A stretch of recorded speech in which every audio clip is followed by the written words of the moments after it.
In our world lead, Israel's security cabinet has been meeting for more than 5 hours now, and there is still no final decision announced on whether to endorse Prime Minister Netanyahu's call for Israeli forces to occupy all of Gaza. Netanyahu talked with Fox earlier today to explain his thinking. Will Israel take control of all of Gaza? We intend to, in order to assure our security, remove Hamas there, enable the population to be free of Gaza, and to pass it to civilian governance. That is not Hamas and not anyone advocating the destruction of Israel. That's what we want to do. CNN's Matthew Chance is with us from Amman, Jordan. Matthew, what are you hearing about this ongoing debate about whether Israel should occupy all of Gaza? Well, first of all, that security cabinet meeting, Jake, is still underway. It's been going on, as you mentioned, for more than 5 hours. We don't know whether it's going to break up soon or whether it's going to go on through the night. But I think that's a reflection of just how divided not just the cabinet and the government, but the country at large, Israel, is about what to do about Gaza, about how, first and foremost, to get the hostages back. There are still 50 hostages, 20 of them still believed to be alive, inside the Gaza Strip. And you've got elements on the right wing of Israeli politics that want the military to double down and for Hamas to be destroyed as a means of removing the threat, but also getting the hostages back. But according to the latest opinion polls, the vast majority of Israelis want the opposite. They want a deal to be cut with Hamas as soon as possible as a sort of guarantee of getting as many hostages back alive as possible. And there's a great deal of concern and anger in the country that there's a possibility the war, which has drained the energy from the nation, from the reservists, from people in general, may continue now if Benjamin Netanyahu, the Israeli Prime Minister, gets his way and fulfills his intention to take full military control of the Gaza Strip. I mean, just very briefly, the 25% of Gaza that the Israelis don't fully control, that's where the majority of the Palestinian people are, and it's also believed to be where the majority of the hostages are, and so potentially their lives will be at risk with a further military operation.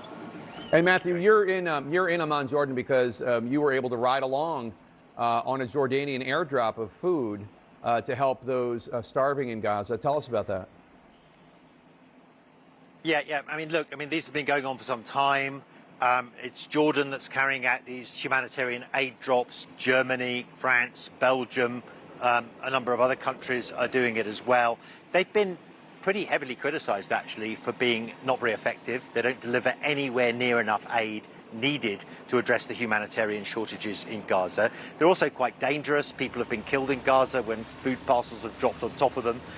And they're just seen as performative, symbolic more than practical. But having said that, given the acute shortages and the hunger crisis in Gaza right now, I mean, we delivered 6.5 tons of powdered milk and tinned food.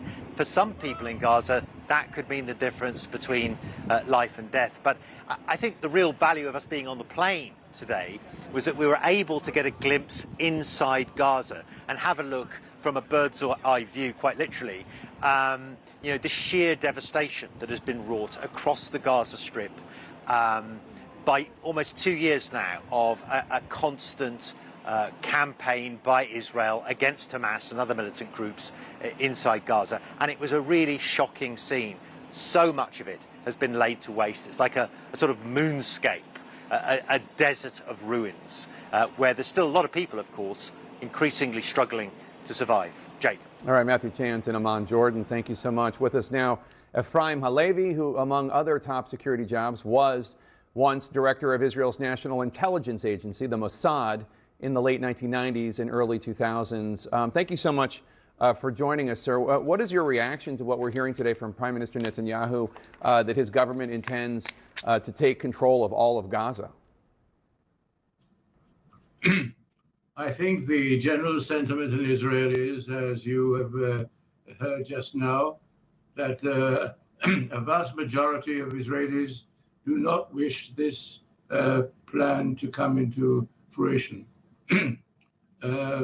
As you know, the cabinet is now in session. they have not yet reached a finalization of what they're going to do. There's a very strong group of ministers in the cabinet who do not accept Mr. Netanyahu's position and his policy.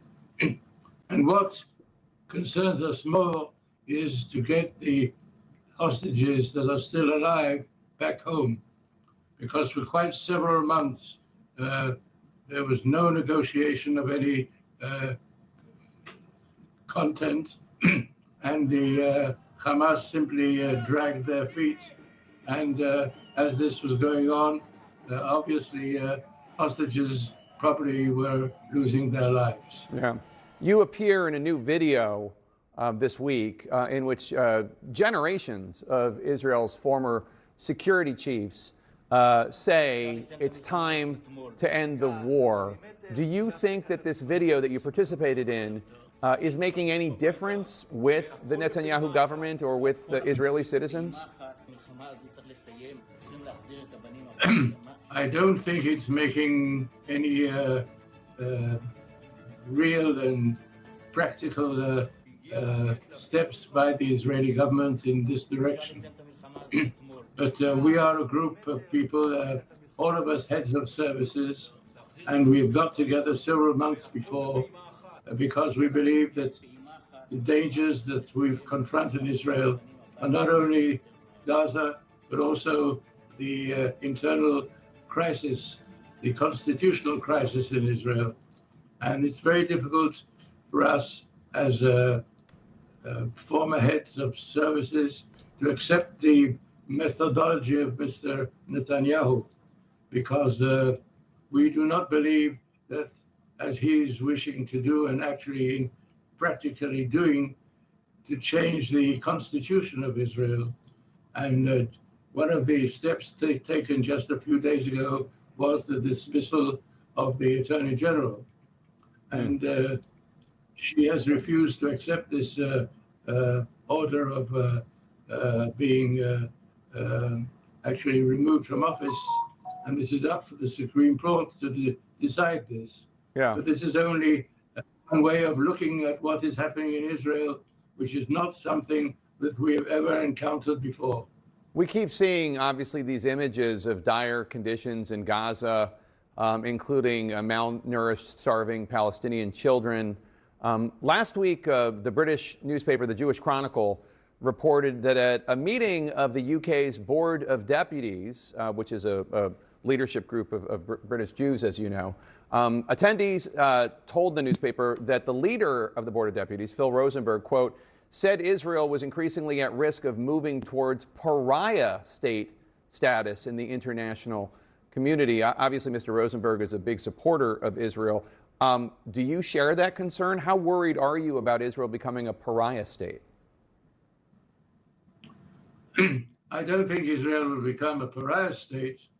What I do think is possible that the UN Assembly in September will decide to accept Palestine as a member of the United Nations.